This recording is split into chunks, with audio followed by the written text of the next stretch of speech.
তার মানে ওনারা কি ধরেই নিয়েছেন যে বিএনপি আগামীতে ক্ষমতায় আসছে? বেগম খালেদা জিয়ার মৃত্যু দাফন নিয়ে ওই আবহাওয়াটা কিন্তু এখনও আছে, মানুষের মধ্যে সেই শোকটা এখনও আছে। কিন্তু তারপরেও অবধারিতভাবে যে প্রসঙ্গটা বারবার আসছে সেটা হলো নির্বাচন। 12 তারিখে নির্বাচন হবে, ফেব্রুয়ারির, মানে আগামী মাসের 12 তারিখে। সেই হিসাবে ঠিক 1 মাস 11 দিন বাকি আছে। 1 মাস 11 দিন পরে আমরা একটা সরকার পাবো, নতুন সরকার। এই অন্তর্বর্তীকালীন সরকারের যে গুমোট একটা শাসন, তার সম্ভবত একটা অবসান ঘটবে। আমরা এমন একটা সরকার পাবো যার কাছে আমরা জবাবদিহিতার কথা বলতে পারবো।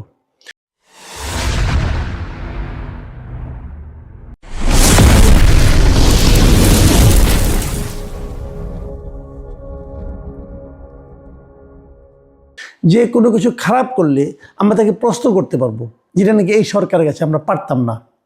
তাদের কোনো জবাবদিহিতা ছিল না। আবার অনেক কিছু করার ম্যান্ডেট ছিল বলে তারা দাবি করতো, সব কিছু করার ম্যান্ডেট ছিল বলে তারা দাবি করতো। যাই হোক, সেটা তো আমাদের জন্য একটা, আমি মনে করবো একটা দুঃস্বপ্ন ছিল আমাদের। দুঃস্বপ্ন আজকে দেখলাম যে বিভিন্ন মানবাধিকার সংস্থাগুলো একটা হিসেব দিল, সেটা নিয়ে কালকে না হয় পরবর্তী কোনো সময় আলাপ করব।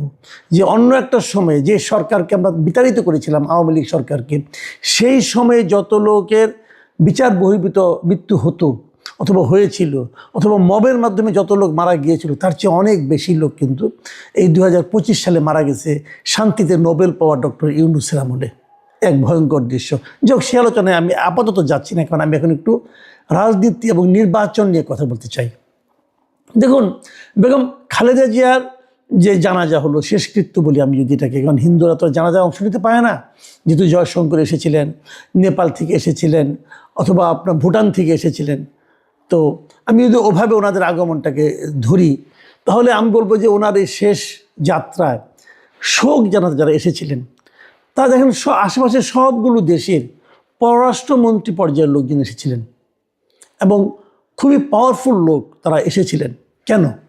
আমি এটা নিয়ে বারবার বলেছি, খালেদা জিয়া তো দেশের প্রধানমন্ত্রী না, এখন ওনার দলও রাষ্ট্র ক্ষমতায় নেই, সরকারের সঙ্গে ওনারা সরকারেরও অংশ নন। তাহলে কেন এত লোক এখানে আসলেন?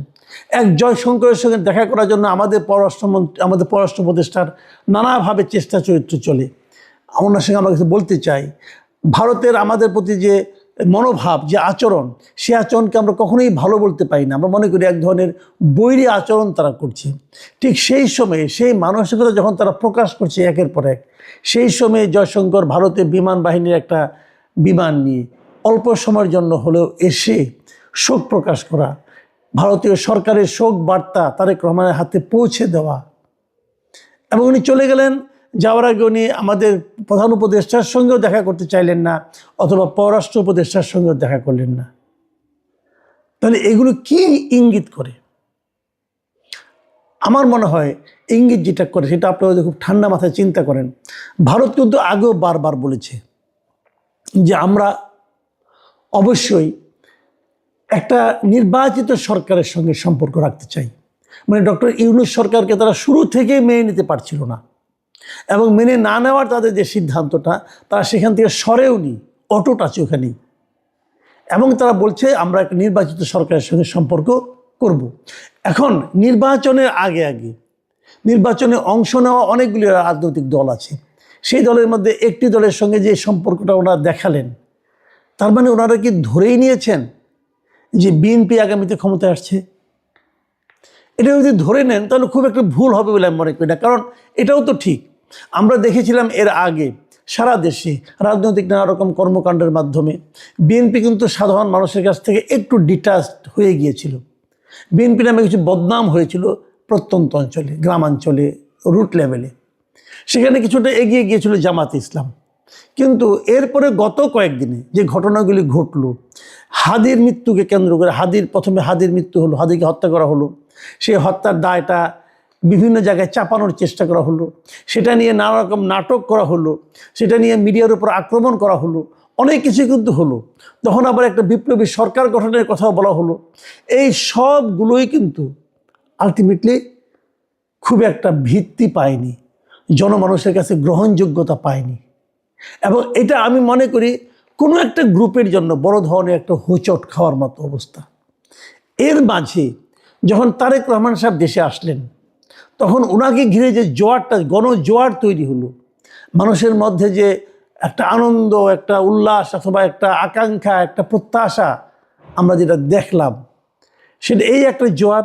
এবং তার কদিন পরেই বেগম খালেদা জিয়ার মৃত্যুকে কেন্দ্র করে, ওনার জানাজাকে কেন্দ্র করে যে আরেকটা জোয়ার, যার সঙ্গে সহানুভূতি, ভালোবাসা মিশ্রিত জোয়ার, এই দুই জোয়ারে আমার কাছে কেন যেন মনে হয় জামাত এবং অন্যান্য দল এতদিন ধরে সারা দেশে যে একটা শক্ত ভিত্তি তৈরি করার চেষ্টা করেছিল, সম্ভবত সেই ভিত্তির একেবারে ভিত্তি মূলে একটা বড় ধরনের আঘাত এসেছে এবং তাদের সেই ভিত্তি সম্ভবত একটু নড়বড়ে হয়ে গেছে।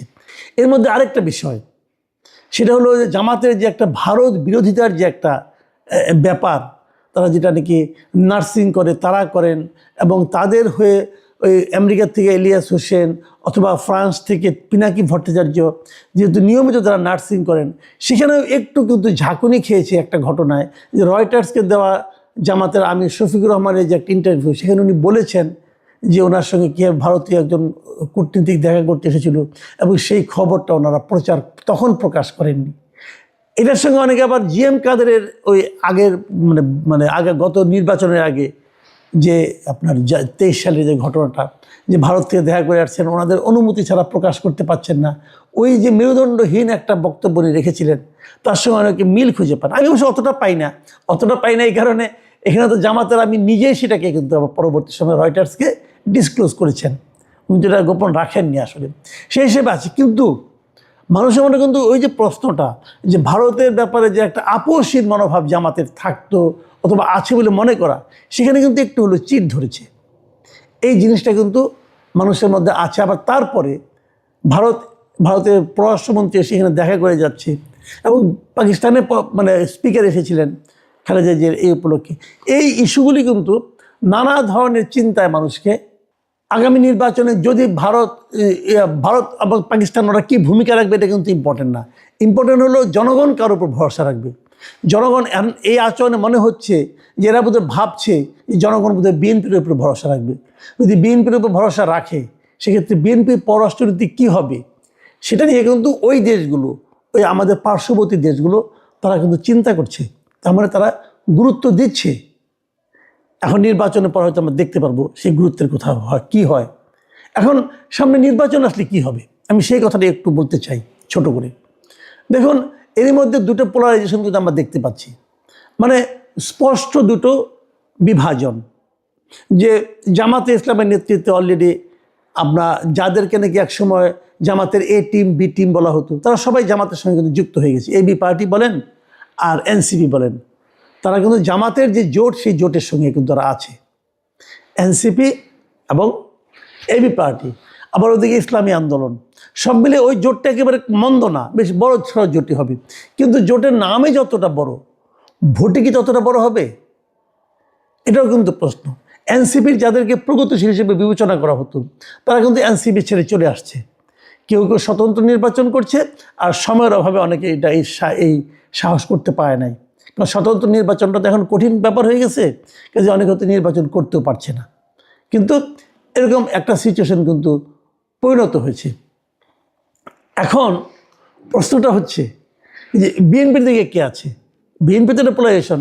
এখানে ইন্টারেস্টিং একটা জিনিস আমরা লক্ষ্য করেছি, সেটা হলো বিএনপির সঙ্গে বিভিন্ন দলের যে অবস্থান, সেই অবস্থানে অনেকেই বিএনপিতেই বিলীন হয়ে গেছে।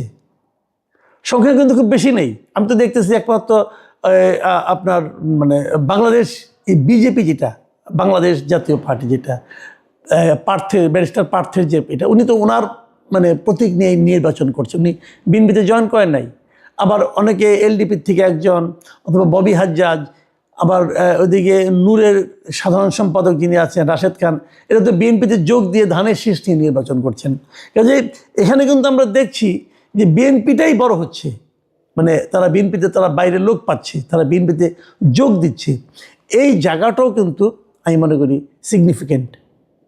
এই আলোচনায় যে আলোচনাটা করে আমি শেষ করতে চাই, দেখুন এনসিপির যে আমি এটাকে অধোপতনী বলবো। এনসিপি শুরু থেকেই দেখেন, যারা যেভাবে আন্দোলন করেছিল সংস্কারের নামে, নানা রকম যে কোনো একটা ইস্যু হলে তারা একটা ইস্যু দাঁড় করে বলতে এটা করতে হবে, সংস্কার করতে হবে, সংস্কারের জন্য জুলাই সনদ করতে হবে, কত কিছু তারা করলো। এখন তারা সব ভুলে গেছে, কিন্তু এখন ওগুলো নিয়ে আলোচনা হচ্ছে না। আচ্ছা একটা কথা বলেন, আমি যে কথাটা বলে শেষ করতে চাই আর কি, আমার কাছে খুব হাসিও লাগে, রহস্যও লাগে, আমি বুঝি না জিনিসটা কি। এই মানে বাচ্চা বাচ্চা ছেলেমেয়েরা এরা এখানে একত্রিত হয়েছিল, চিৎকার চেঁচামেচি শুনতাম, কিন্তু ঠান্ডা মাথায় কোনো চিন্তা দেখতাম না। ভাবেন তো একটা কথা, সংস্কারের যে মূল বিষয়টা, যেটার উপর ভিত্তি করে একটা গণভোটও হবে ইলেকশনের সঙ্গে, সেটা কি? জুলাই সনদ। জুলাই সনদে কি এনসিপি সিগনেচার করছে? একবার ভাবুন তো, পেয়েছেন কোথাও? মনে করতে পারেন তখন জুলাই সনদে একটা অজুহাত তারা সিগনেচার করলো না, পরে কি তারা কখনো সিগনেচার করেছে জুলাই সনদে? আমি তো কোথাও দেখি নাই ভাই। তাহলে আগামী নির্বাচনে যখন এই জুলাই সনদের উপর যখন গণভোট হবে, তখন এনসিপির অবস্থানটা কী দাঁড়াবে? এদের ভোট কত আছে এটা হয়তো আগামী নির্বাচনে দেখতে পারবেন আপনারা। আমার খুব আশা ছিল যে ঢাকা 10-এ যদি আসিফ মাহমুদ সজীব ভাই ইলেকশন করতেন, আমি দেখতাম কত ভোট পান।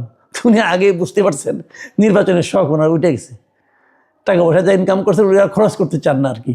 যাই হোক, ভালো, এটাও ভালো, মানে আত্মসম্মান রক্ষার সবাই তো অধিকার আছে, উনিও সেই অধিকার প্রয়োগ করেছেন। বাকি যারা আছেন দেখি কত ভোট পায়। প্রিয় দর্শক, এখানে পর্যন্তই। আল্লাহ হাফিজ।